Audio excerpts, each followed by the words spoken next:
We prepared as a family and headed to the fireworks venue early. There, we saw my brother-in-law's wife, covered in sweat, reserving a spot since early morning. "Helen? What are you doing in this scorching heat? You'll get heat stroke."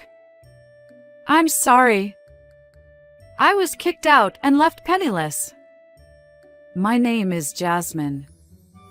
I'm 34 years old and work as a part-time office worker. My husband's name is Bruno, 37 years old, and we've been married for 10 years. We have a son who is now in the first grade, and the three of us live together. Our family is just like any other close-knit family. However, Bruno's family is a bit different. I have a brother-in-law, Vince, who is the same age as Bruno. The two of them are childhood friends and best friends. They used to play together a lot and often visited our house. "Come over to our place today. Let's continue playing the game we started the other day." He would sometimes bring Bruno forcefully to our house, saying, "You can eat this too. And you can take these snacks home." At that time, I only thought of him as a kind person who liked to play. But as we grew older, I learned that Bruno had been treated badly by his family. It seemed like his brother was trying to protect him. Responding to such kindness, Bruno quickly grew close to him, and it didn't take long for them to become best friends. Bruno has a younger brother who is 5 years younger. He has a very good appearance and can be called a handsome guy.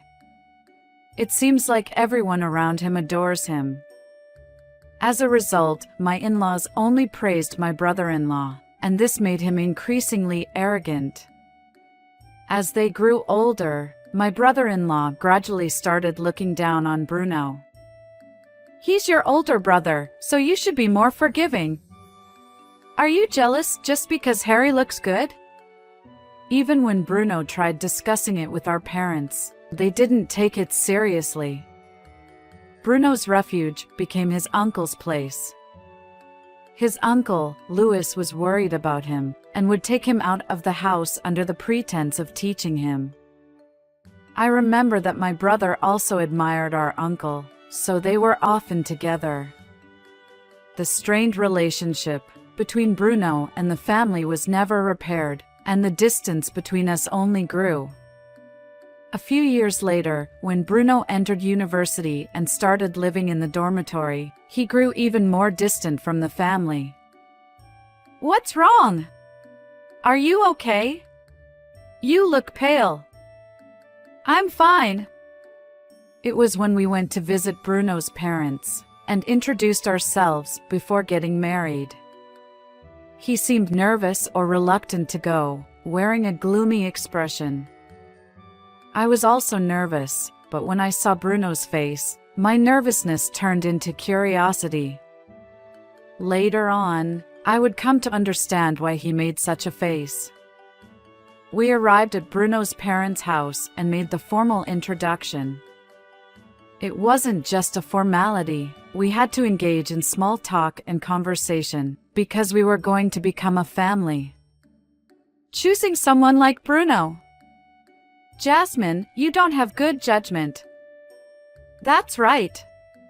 What's good about my older brother?" I understood Bruno's feelings well. I felt anger, but I had to endure it. "That's not true. Bruno is kind."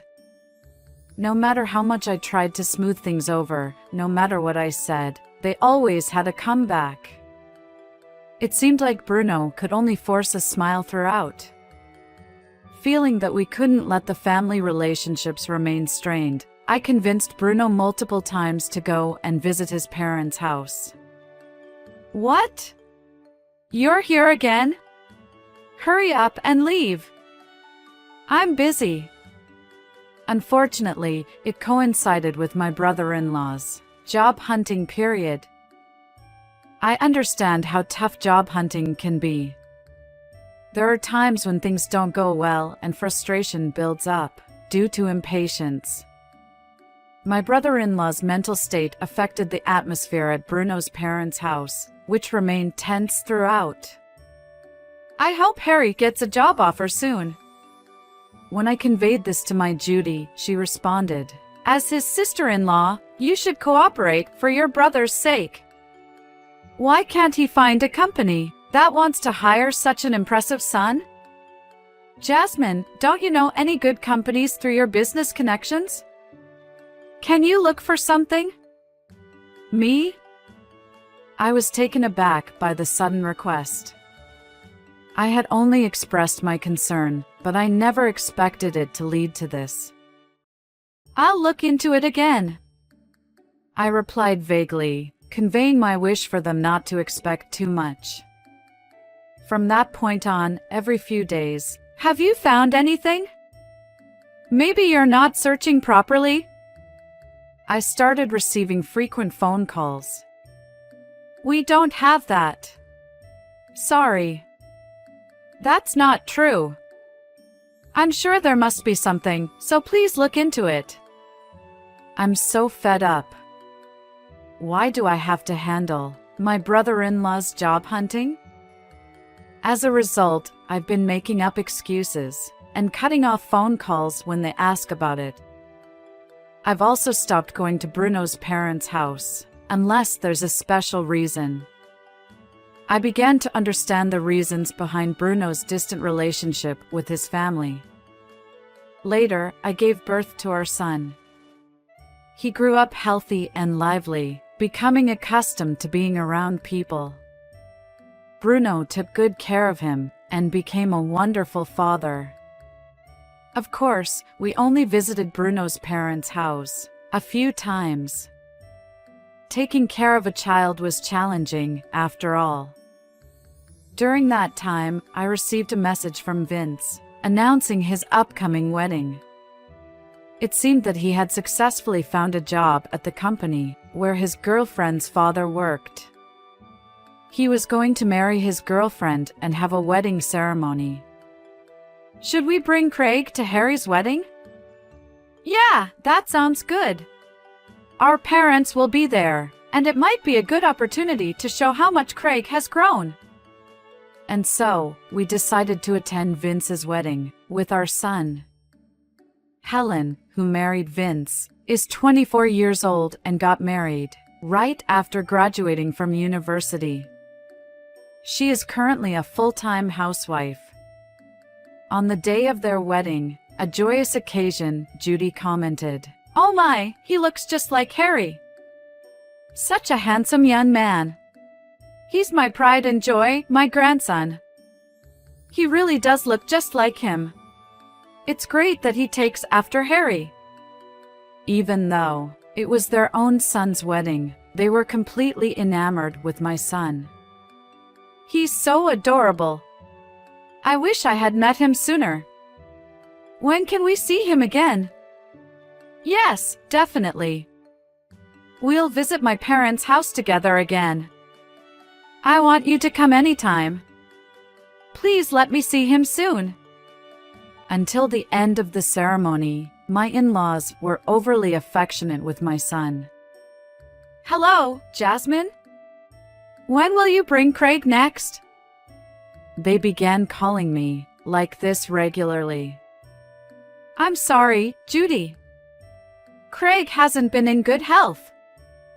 "Oh, I see. Well, please come as soon as he gets better." I kept dodging the visits to Bruno's parents' house. It was difficult because of the complicated relationship as my Judy.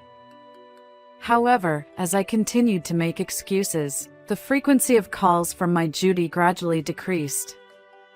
My son entered the first grade of elementary school. We planned to have a birthday party with Bruno's uncle and brother, as well as our own family, on his birthday, which coincided with summer. We bought a cake and prepared various dishes to celebrate lavishly. but our good mood was shattered on the day of the birthday party. My in-laws suddenly showed up without any invitation, saying they wanted to celebrate their grandchild's birthday. They must have known about our son's birthday. We were initially surprised by their unexpected visit, but we managed to suppress our anger and let them into the house since they wanted to celebrate. The increased number of people compared to our initial plans made the preparations busier and took more time than expected. I contacted Vince and Louis to bring additional cakes and side dishes. Amidst the hectic preparations, Judy commented, "Isn't the birthday party starting yet? You're so inefficient. Who caused all this chaos?" "I'm sorry. It will start in a little while." Although the preparations weren't complete, we decided to start with a light meal. Since the side dishes were ready, we arranged them in a lavish manner, decorated the table splendidly, and placed them on the table. "Oh, side dishes? Using pre-made ones is unacceptable. The seasoning is also poor. Are you cutting corners?" Judy complained loudly from the kitchen, audible all the way from the table. Bruno tried to defuse the situation, but I didn't have time to listen to her words. Despite all the complaints, they quickly finished the side dishes, so I prepared the cake. I turned off the lights, lit the candles, and Bruno carried it to the table while singing a song. "Happy birthday to you!" My son was overjoyed. We blew out the candles and prepared to eat the cake together. "Oh, the cake too? It's all pre-made? Everything is subpar. I thought the cake would be homemade." I was astonished. I couldn't say anything back to Judy, who complained about everything. It was truly shocking that such words came out of my son. Just as my exasperated Louis was about to say something, something happened. "Don't talk bad about Mom. It's my birthday party. If you're going to say things like that, just go home." To hear such words coming from Craig. It's truly shocking and devastating that I let it come to this. Now, Craig. Speaking of which, we brought presents for you. Shall we open them together? Presents? Yes, let's open them. My Louis changed the atmosphere. Everyone handed presents to my son, and he showcased them. Wow! This is the game I wanted. Thank you, Mom and Dad. You said you wanted it. Congratulations, Craig. What's this? A bat and glove. Thank you, Uncle. I'm glad. Let's play together. Congratulations. What's this? This one is from me. Open it and see. Wow! What is this? It's a remote-controlled car. Thank you. Congratulations, Craig. Take good care of it. Thank you. And this one, is it from Grandpa and Grandma? That's right. Go ahead and open it. What's this? A pencil case? Thank you. What's wrong, Craig? Aren't you happy? No, I'm happy. I'll use it carefully.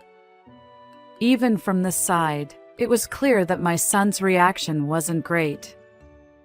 Judy looked very frustrated seeing him like that. That's right, Craig. Let's all go to a fireworks festival next time. Right? That would be nice. Fireworks. Yeah. My son didn't seem very enthusiastic at the moment. Perhaps due to receiving presents that he didn't know how to react to, his excitement didn't rise much. However, Judy was so desperate to invite us to a fireworks festival that he couldn't refuse. Okay. A few days after the birthday party, we prepared and headed to the fireworks venue. There, they saw their Helen, covered in sweat and having staked out a spot since early morning. "Helen? What are you doing in this scorching heat? You'll get heat stroke." "I'm sorry. I was kicked out with no money." She seemed to have been staking out the spot while being dehydrated and broke. Clearly showing symptoms of heat stroke, we quickly moved her to the shade and gave her a sports drink to drink. As she gradually recovered, tears started streaming down her face. Upon witnessing this scene, Craig started petting her head and said, "Did someone do something bad to you? I'll take care of them. I'll call your parents, so give me their number." "Bruno, sorry to bother you, but can you call Helen's parents?" "Sure. I got it. I'll make the call." Saying that, he forcefully asked for the number and made the call. "Thank you, everyone. Thank you, Craig. I'm already fine." "You're definitely not fine. Look, just take it. I'm really okay now." Even though she kept repeating that she was fine, her frail body was light, and her arms seemed so thin that one could see her bones. I became worried. "But what happened? Did something happen?" "Well, just tell us already. We're family, after all." "Actually..." As I listened to her story, it turned out that Judy had ordered her to stake out the spot. Moreover, she was forced to go in a hurry, and it seemed she couldn't take her smartphone or any money with her. Then, from behind me, "Oh my, lying down without even being able to stake out a spot. How sloppy of you. Hey, come on. You can't even properly stake out a spot." Unaware of the situation and without understanding anything, the extended family members who had come started berating Helen. Then, Craig spoke up. "Don't say bad things to Helen. Why are you saying that kind of stuff? I hate Grandma, Grandpa, and everyone." His voice resounded clearly. "Why would you say such a thing? Please don't say that." "Ah, that's right. I saw selling cotton candy over there. Let's go buy some with Grandma. We also have masks." "No, I don't want to go. I want to stay here. Don't you worry about Helen." "Enough of this. Harry, too. Don't you worry about your wife in this state?" The brother who had been watching nearby finally lost his patience. "In this scorching heat, not allowing her to have her smartphone or money and making her stake out a spot. This is assault, you know." "So what if it is? Are you saying I can't ask my daughter-in-law to stake out a spot?" "Yeah, she's right. You're always so naggy, big brother." "That's enough. I'm calling someone right now. Talk to them directly." "Who are you calling?" "It's an internal family matter. You're making a big deal out of nothing." "No, this clearly qualifies as a serious assault offense. At our law firm, we have dealt with similar cases, so we understand." "Certainly, that's right. I've also seen some relevant documents." "What are you both talking about? Assault? Our law firm? What is this conversation about? Didn't you know, Judy? Both of them are lawyers." Yes, both the uncle and the brother are lawyers affiliated with the same law firm. What are you saying? No way. Despite seeking help from the uncle, Judy was met with a response. I believe that everything the two of you have done to Bruno is unforgivable. And of course, what you have done to Helen as well. We can bring the police here right now if you want, so what do you say? The police? As if to overshadow the parents-in-law's remarks, the uncle and the brother began explaining in detail how they would be legally addressed.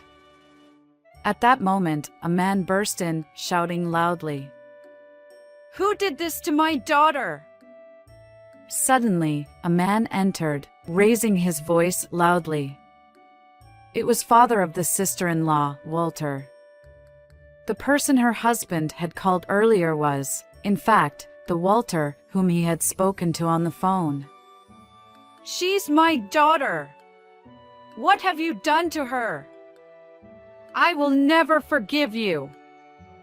He grabbed Harry by the collar and yelled at him. That's not true. What do you mean it's not?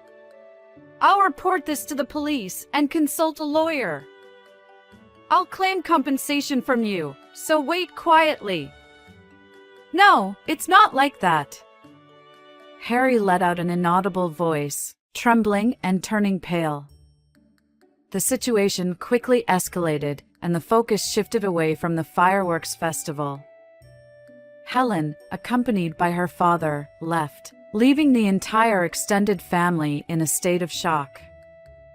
From that point on, the Harry and Helen divorced.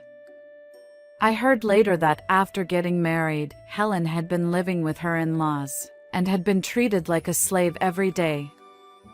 The various acts of mistreatment had worn her down, eroding any remaining affection. Now she is divorced and has returned to her parents' home, where she has regained her physical and mental health. The Walter consulted with Vince and decided to claim compensation from the Harry. It seems that the amount is significant. It's not just about compensation, though. Walter holds a managerial position in a company, and the cause of the divorce became a topic of gossip within the company. Harry found it difficult to stay in that company and decided to resign voluntarily. I don't want to see those mean grandparents. Since this incident, even Craig has developed a negative impression of his grandparents. He has stopped expressing a desire to visit his grandmother's house on his own. Not only were the grandparents disliked by their grandson, but there were also rumors circulating in the neighborhood about their mistreatment of their daughter-in-law. It seems that even going outside has become difficult for them. Judging people based on appearance and acting superior because of one's position is not acceptable. What goes around comes around, both the good and the bad. I hope to teach my son these small yet important lessons, one by one, together with Bruno.